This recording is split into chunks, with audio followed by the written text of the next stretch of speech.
to share with each of you our purpose for being here this morning. Each of the gentlemen seated in front of you are veterans of the United States military. Whatever your political, religious, social, or moral beliefs and opinions may be, these men have sacrificed much more than most of us realize so that we can hold on to these opinions and beliefs without fear of recourse. They have sacrificed time with their families, personal preference, safety, and put their own lives on hold for your sake and for mine. As we progress to the next hour, each of them will stand before you and speak of their very personal choice to serve in the military and what they hope has been gained by that honorable choice. My hope this morning is first and foremost that you will show them the respect that they are due. Then, I hope that you will open your ears, your minds, and your hearts to what they have to say. After all, the word veteran is defined as a person who has had long service or experience. And as the saying goes, experience is a master teacher, even when it's not our own. We'll begin with a presentation by the chorus this morning.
First three speakers are very special to us at EHS. Many of you will recognize them as faculty members in our system. Please allow me to first introduce and help me welcome Mr. Travis Thompson.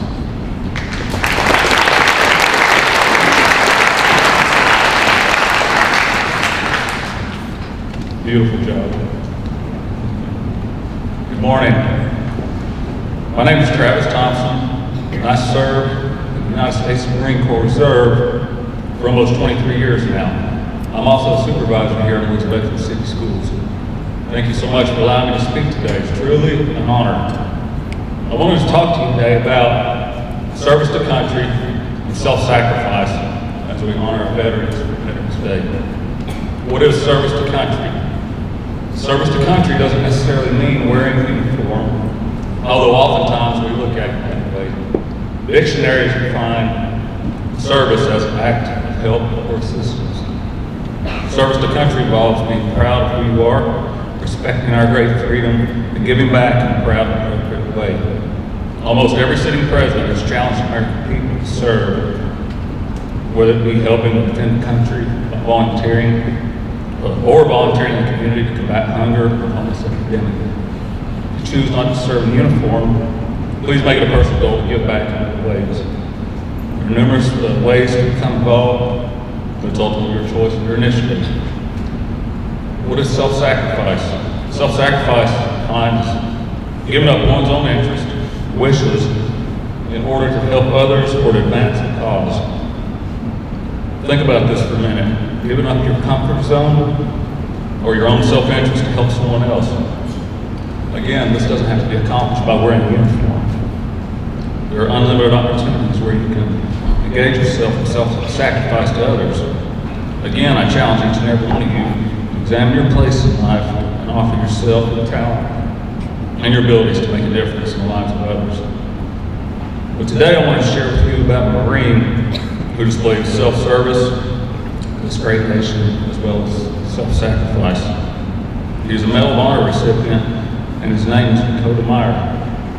President Barack Obama said this about him: because of your example, our kids will know that no matter who you are or where you come from, you can do great things as a citizen, as a member of the American family.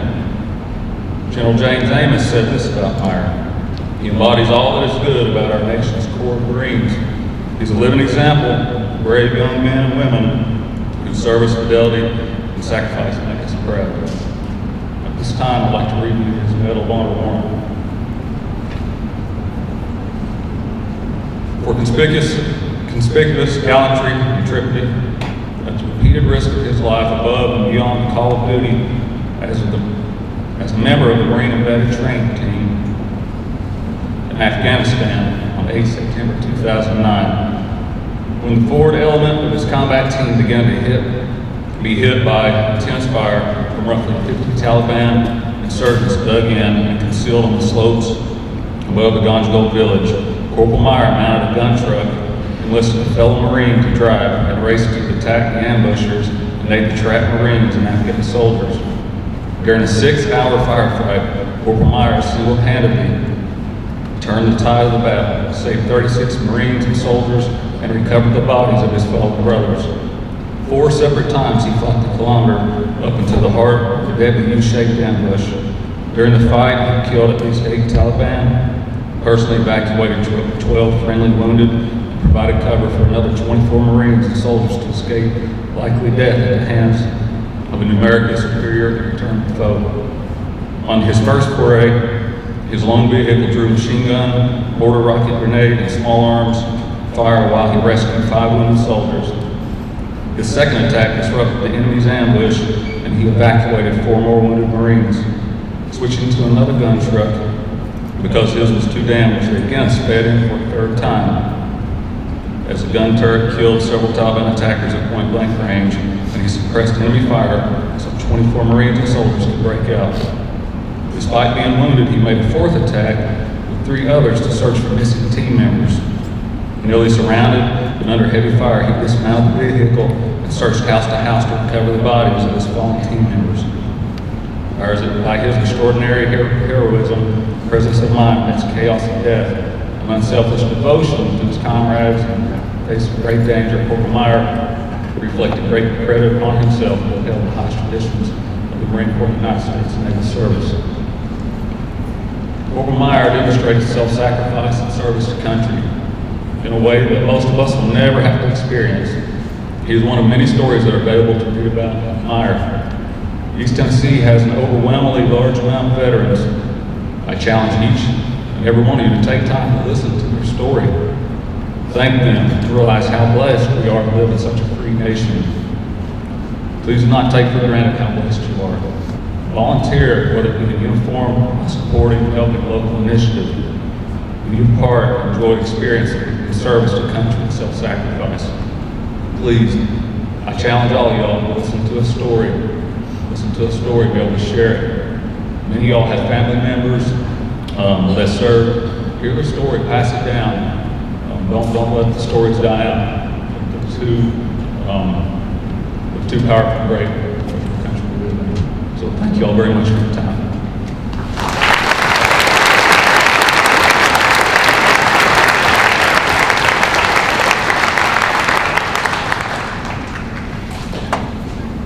Please welcome our next speaker, Mr. Kurt Pressman.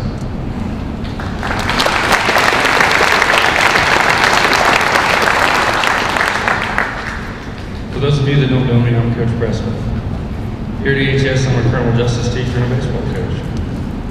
I've been asked today to speak with you about my service, our flag, and what it means to me.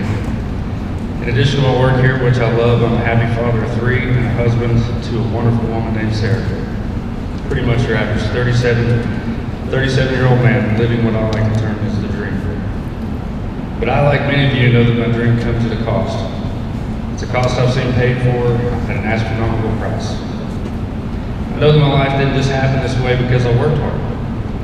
There are plenty of people in this world who work hard, who are talented, and who are good because they happen to have been born somewhere ruled by a dictator or overtaken by poverty and violence.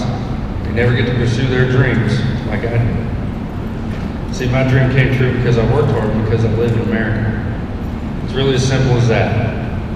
I've seen life in other places, like I mentioned before, about being born Americans. We literally won a lottery of extraordinary chance. It was with those thoughts in my mind that I decided to enlist in the Army. I began my service in August of 2002. I had received my college degree, and while my prospects were bright in the civilian world, visions of 9/11 were burned in my conscience, and I couldn't bear the thought of not doing something about it. So I walked into ETSU's campus on a Thursday, spoke to an Army ROTC recruiter, and at the great protest of my mother, enlisted in the Army the following Wednesday, which was oddly enough September 11th, 2002. There was nothing glamorous about it. It was just me and the recruiter in a drab office, filling out some paperwork and swearing an oath. My plan was to serve 4 years quietly and move on about my life. I had no idea that I, as a National Guard officer, would be the first one in my class to deploy to fight the war on terror. I served 10 years in our nation's armed forces. Over my career, I had postings that ranged from counterterrorism intelligence officer, cavalry scout platoon leader, counter-drug intelligence analyst, and small units tactics and leadership instructor. I've always told people that the Army served me much more than I ever served it. I strongly believe those words to be the truth. Nearly everything I have accomplished in my life after 2002, I owe in great part to the U.S. Army, its soldiers, the lessons I learned there. So when I, your average veteran, look at the flag and think about what it means to me, it's not merely a symbol of our country. It's literally a symbol of my way of life. It doesn't represent a government. It's not a t-shirt or a tattoo or a bumper sticker. It represents everything I hold dear and fought for.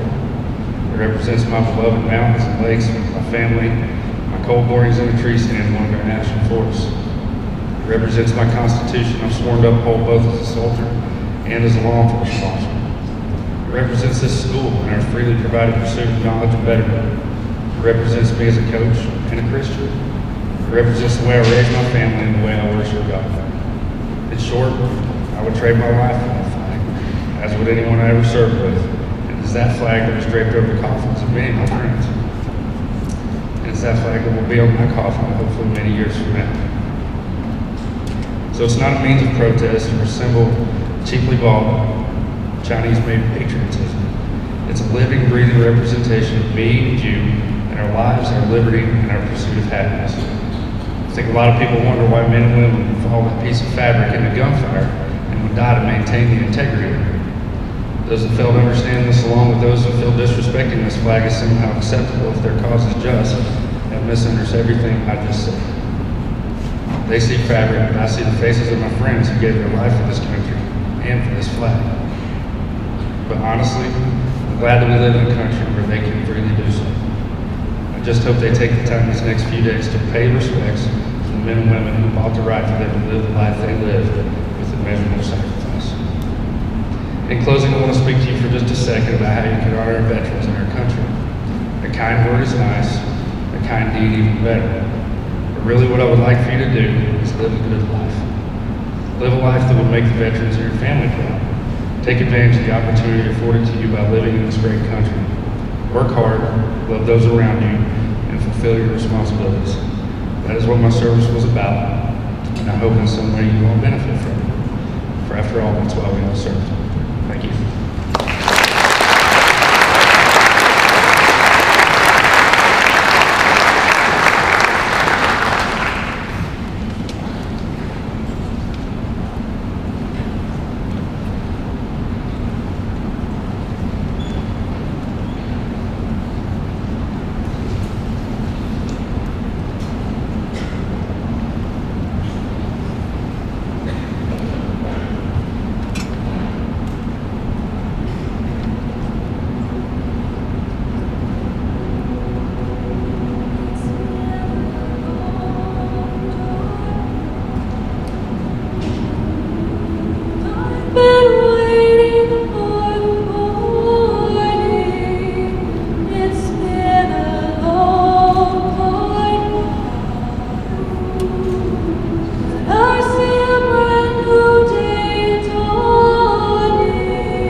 Thank you, Ms. Gooch, of course. That was beautiful. Please join me in welcoming our next speaker, Mr. Patrick Roberts.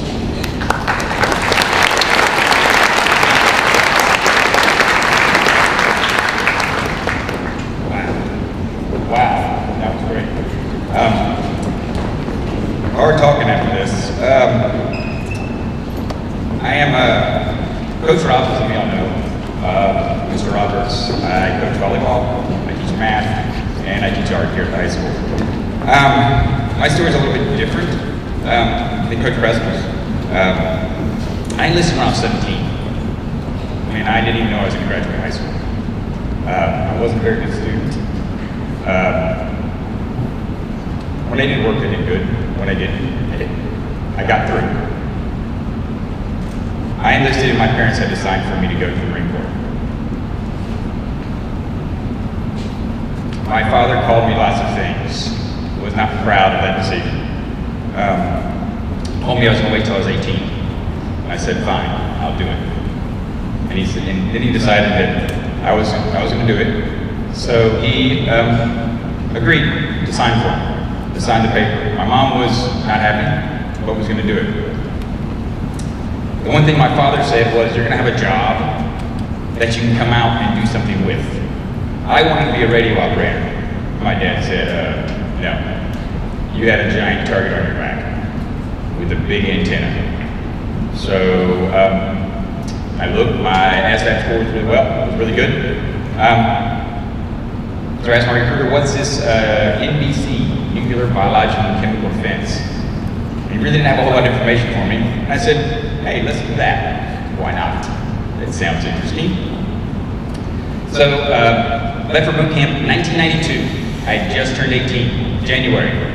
Freaking cold. Guy from Florida, going to Paris Island, South Carolina. No idea what I was getting into. No idea what I was getting into. They put me on a Greyhound bus from my hometown to Jacksonville at about 10 o'clock at night. I can still see my mom's face as I'm sitting on that bus and it pulls out, knowing she wasn't going to see me for 13 weeks, 3 months, no contact. These things didn't exist except for bag phones and, for business. I got there, wow. Yellow footprints, the whole 9 yards, everybody's in your face, yelling, screaming, going nuts. 13 weeks later, day before graduation, I got to see my parents. First time I had spoken to my parents. I had one phone call the whole time I was on Paris Island that I was awarded. I called my parents, they were not home. They left a message. Didn't talk to a friend because we had some time, so I called him, made another phone call real quick, and talked to somebody from back home. So my family became the guys I was with. My family became my platoon. Everybody I was in that boot camp with, they meant the world to me. I would go through anything for them. Day before graduation, see my parents, graduate, come home for a few days, go to what's called Marine Corps Infantry Training, or MCT. All right, I wasn't an infantryman, like I said, I was a chemical weapons guy, so everybody in the Marine is a rifleman. So we had to learn how to use a rifle, learn tactics, everything else. So did that for a month, went to MBC school. Like I said, I wasn't a good student in high school. I made it to Algebra 2 in math, and I wasn't very good at it. The Marine Corps taught me calculus, trig, all sorts of other advanced maths, and it became real because if I failed out, I was getting sent to the infantry. That was wherever the Marine Corps needed me, they were going to send me if I didn't pass this class, this school. Obviously, I was successful. I graduated from that school, and went on to my unit. I spent time with the Air Wing for about 6 months, and then it ended up being transferred, getting orders to go to 1st Battalion, 6th Marines, which is the infantry battalion, stationed at Camp Lejeune. Obviously, this was all before September 11th, all in the mid-90s. Get there, and within a few weeks, we were on a ship going to the Mediterranean. All right, and they call it the cruise. How many of y'all been on cruises? Caribbean cruises? It's not like that. at all. You're in a room, I was in a bird room with 250 other guys. I slept on a bed wide enough for you, a single bed that was width of my shoulders, and the height of it was about here. You couldn't sit up. If you did, you hit your head, and it hurt. It happened all the time. That was 6 months of my life. During that 6 months, Bosnia happened. There was a civil war in Bosnia, former Yugoslavia. We were sitting there. We were recalled from France to go. No questions asked, we got up and went.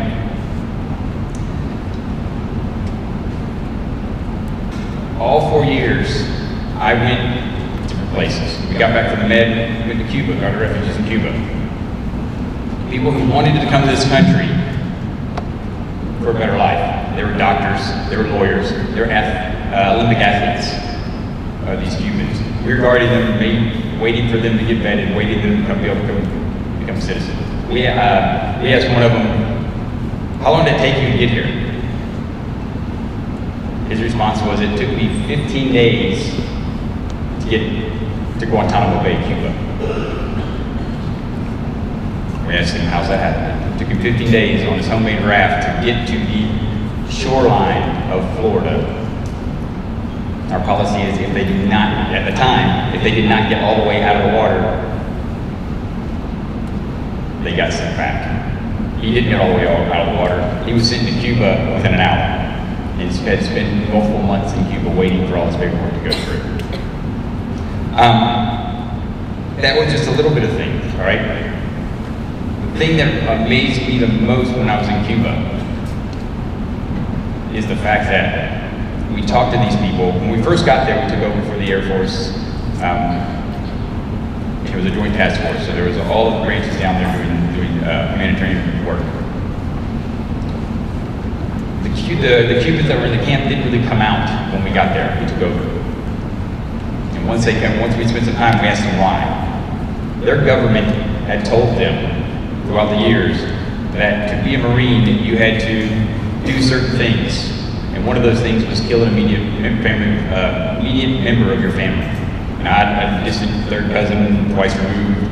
No, they told them they had to kill their mother, your mom, your dad, your brother, your sister, grandparents, to get into the Marine Corps. That is what they thought of Marines. Now, I have served with Air Force, I've served with Army, I've served with Navy. Never had the privilege to serve with any Coast Guard. I knew some Coast Guard guys when I was in college. But they all have the same thing. They'll do anything for the guys that got the men and women they're serving with. We had a couple sayings in the Marine Corps. Esprit de corps. Esprit de corps is one of the things they said, and the definition of that is it's a common spirit existing in members of a group, inspiring enthusiasm and devotion to the honor of the group. Esprit de corps.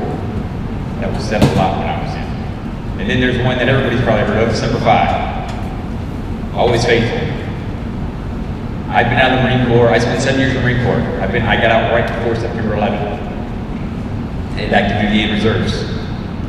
Our reserve unit actually was the tip of the spear going into Iraq. When I moved up here from Florida, there was an article about my reserve unit. Tampa Bay Bucks had just won the Super Bowl. My reserve unit, the AVs, amphibious assault vehicles, were headquarters in Tampa. They were flying a Tampa Bay Bucks flag. The people that they talked to were my friends.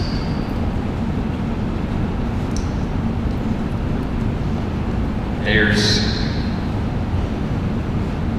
something to say about somebody who's willing to stand up for what they believe in. Those two sayings, esprit de corps and Semper Fi, it's bigger than themselves.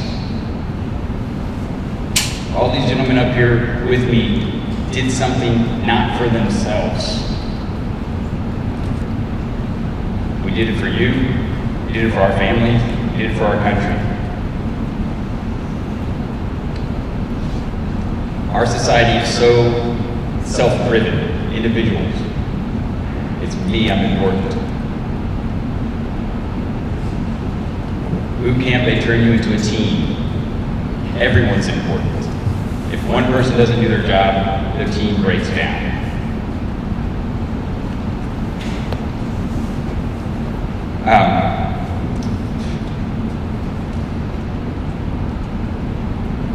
The idea of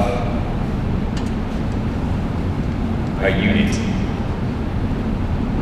is more important and has driven my life since I was 17. Since I was 17, I've been in public service, except for a short period of time where I went to college. College, I was self-serving. I'm trying to get my degree. I can make a lot more money doing other things. All these gentlemen up here who work in the school system, your teachers, lots of them can do lots of other things. We're here because we want to be here. That doesn't have a whole lot to do with Veteran Day, except the same mentality is there. Tomorrow's Veterans Day. The significance of tomorrow, the 11th day of the 11th month, the 11th hour. That day is the Armistice Day for World War I. That is why Veterans Day is celebrated that day. Today is another special day for every Marine. Today is the Marine Corps' birthday. So, as somber as Veterans Day is, we remember friends that aren't here anymore, friends you've lost touch with, things of that nature. Today is a day to celebrate for myself. Because my Marine Corps, I'm always going to be a Marine, is 242 years old today. Now, that doesn't take away from what tomorrow is, or why we're here today. We're celebrating veterans today, because today, Veterans Day falls on Saturday. It is a somber occasion, because not everyone came home with us. But it's also a day to celebrate the freedoms that we have. Again, like Kurt Pressman said, the flag is something that I would die for, without a thought. There is a sense of pride in wearing a uniform, in doing service for others. That's what I challenge you to. Service to others. It doesn't have to be in a uniform. There's lots of things you can do beyond enlisting in the military. Service is the one component that everybody can do for everybody else. Our society does not put a huge amount of emphasis on the service. Everything is about the self. Go beyond the self. Everyone is selfish. Go beyond the self and become a servant. Thank you.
As I said in the beginning, our first three speakers are members of our cycling family.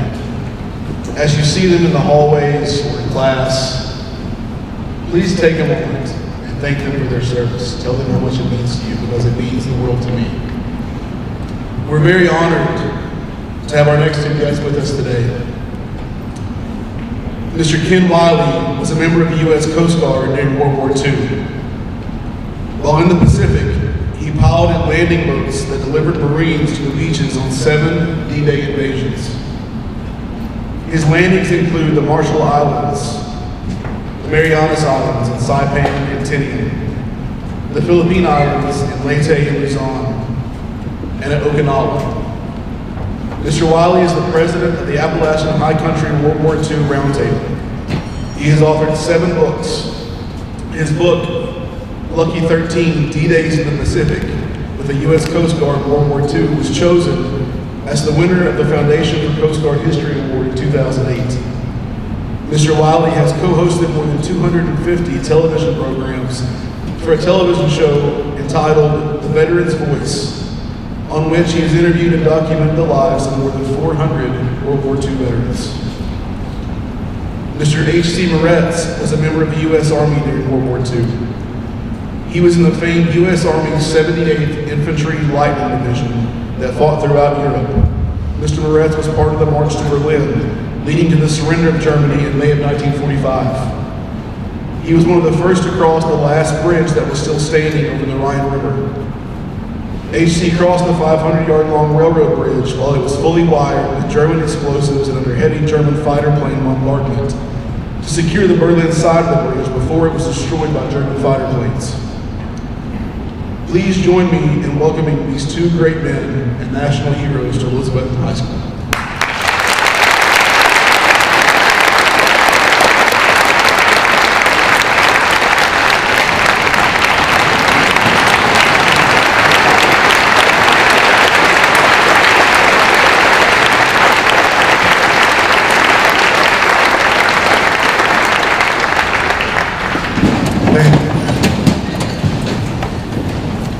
I want to say in the beginning that pleasure is ours to hear the music that we have heard this morning from your choir, from your band. It makes me ask you to invite me over again anytime you have a music show. Thank you. I want to tell you about 3 flags this morning. We really don't have time to tell you an awful lot, but these 3 flags have a sort of a chain link between them. One was that, and by the way, it was Marines. At Saipan, we had made the landing there, and it was a back and forth thing, as you probably know, on Saipan, where one day we would have caravan, the next day they had it, and so forth.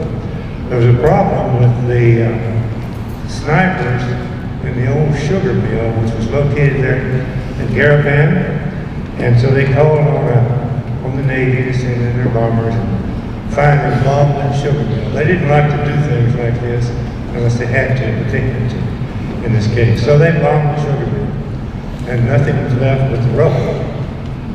I would like to add one thing, that if you've ever listened to the interview of President George H.W. Bush, that's number 43, he talks about the time he was called to fly out and drop those bombs on the sugar mill. And he said he looked down there and saw these guys in the boat. Well, I didn't know him, so I didn't wave. But anyway, it kind of links it together. I got out of the boat on my second trip in, and I was walking around with one of my friends who was at the beach party, and we saw something red in that rubble, and I picked it up, and there was 3 Marines who just appeared out of nowhere and gathered around us real quick, and it was a Japanese flag. Well, without even talking about it, I took my keyboard knife, cut it into 4 pieces, gave each one a piece of flag. We went on, and like everything else that happened in World War II, we thought that was the end of it, but it wasn't. On the way back that time, they had brought a little boy, 9-year-old boy, Japanese boy, who had been shot in the leg. his parents had been killed, and they wanted me to take him back to our ship, which had a hospital ship. So I did. A news photographer from Newsweek took a picture of that and wrote a story about it. And of course, the people on the ship tried to kill the little boy with ice cream, cake, and cookies, built him a little red wagon and everything else while he was there. And after a few days, I took him back to the beach, and the Comoro people, who were the natives on Saipan, adopted him. Again, that was the end of the story of that. But it wasn't. 65 years later, I was giving a speech at the Coast Guard Academy, and a young lady came forward. She was a cadet, a senior at the academy, and she came forward and said, "Is that little boy a Japanese boy?" I said, "Well, yes, he was." She said, "That was my great uncle." Now think about this. Saipan, which had been under the Japanese rule for so long, until we landed there and released them, had become a sort of a commonwealth to the United States. And here's a young lady from that island coming over and becoming one of the students, one of the selected students, to go to one of our highest ranking academies in the country. She talked to me for a few minutes, and I said, "You know," I told her about the flag. I said, "By the way, would you like to have this?" And she said, "Yes, we're building a museum on the site where the old sugar mill was, and I want to take the flag back and we'll put it in the museum." And she said, "I'd like to have a lot of pictures of you and anything else that you have about that time," which I gave her. Again, in the story. Not quite, because she came back and called me later and said, "The people of Saipan are sending you something." I don't have the Japanese flag. It's in that museum. But what they sent me, and have I got a couple of volunteers here who are going to help me with the flags? A couple of fellows are going to help me fold flags. You know, you don't just jam flags together. You fold them back. Fellas, if you would unfurl this for a moment and then hold it up, show them what it is. This is the flag of Saipan given to us by the people of Saipan. And while they're doing that,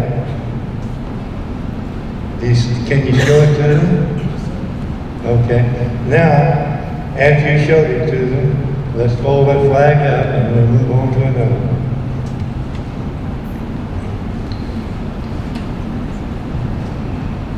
Okay, fold it up. The next flag I want to show you is one that I'm sure you'll recognize. Or maybe not, because it really is a little different. Unfurl this one and show it. Go ahead and fold that one up. Bring it back over here.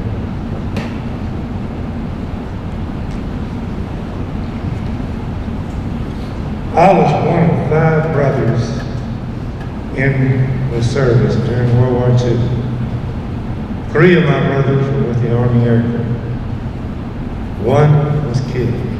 He was a co-pilot on a B-17. He was shot down and initially buried by some family in Holland, and then later moved to the Army Cemetery in Holland.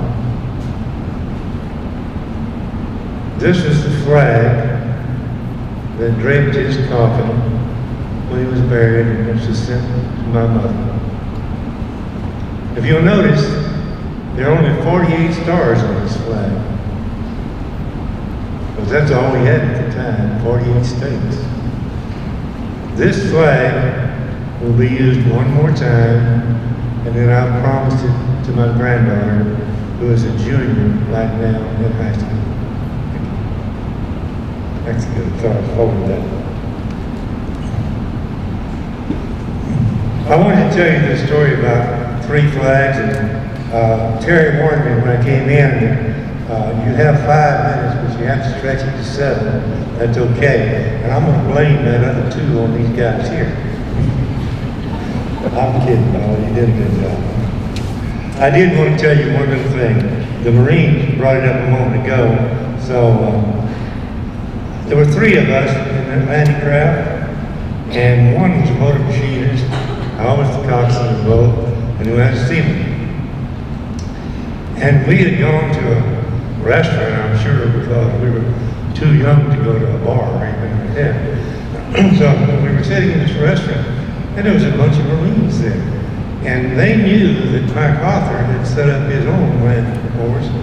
And Bill was talking about the things that we did, and one of these Marines asked him, said, well, when you were out there, didn't you ever see a Marine coxswain of one of those boats?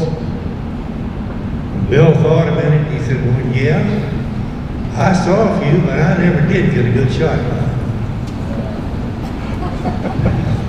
Thank you for letting us hear here today, and hopefully that if any of you have any questions, we'll have an opportunity to talk to you and answer them.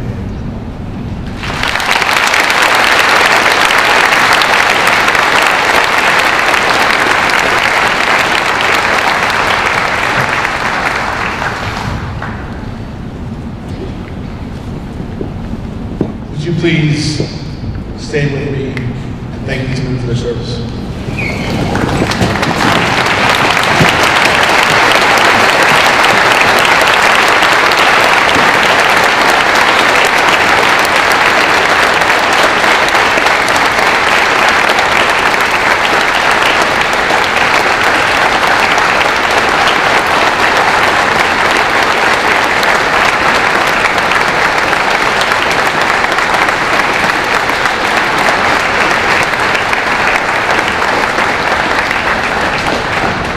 Thank you. Be seated.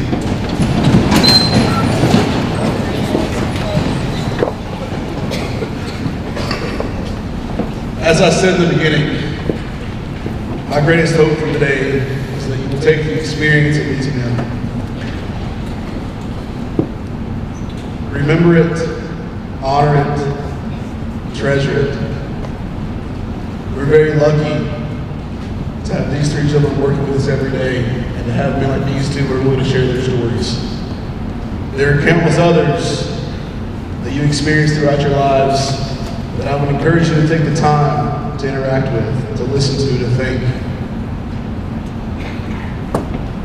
As Mr. Thompson said, their stories are worth hearing. Thank you for your attention. Please thank them one more time before we leave.